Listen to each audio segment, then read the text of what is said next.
Some breakups don't end with closure. They end with confusion, with unanswered questions, with a heavy silence you carry alone. People say, just move on, but they don't tell you how. They don't tell you what to do with the emptiness. The late-night overthinking. The memories that come back uninvited. It's not just about losing a person. It's about losing a version of yourself, a version that existed when they were still around. The routines, the messages, the shared laughter, they don't just disappear. They echo. You start questioning everything.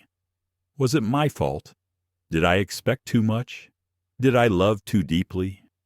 And somewhere in that spiral, you start carrying guilt for feeling too much, for still missing someone you're supposed to let go of. But healing doesn't work like a switch. It works like a slow tide. Some days it pulls the pain away. Other days it comes crashing back. And that's okay, because heartbreak isn't just emotional. It's biological. Your brain was chemically attached to this person. The dopamine, the oxytocin, the shared emotional highs.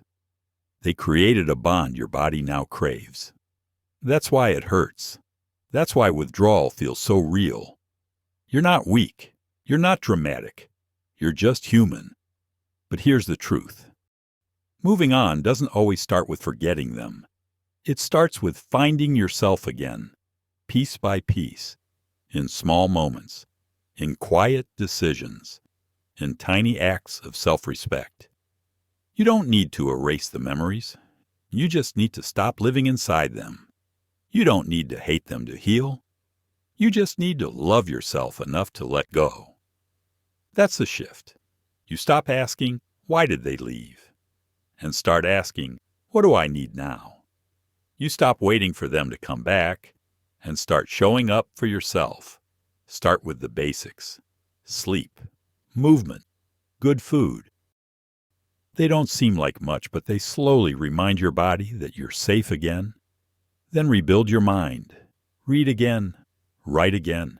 Spend time with people who don't make you question your worth.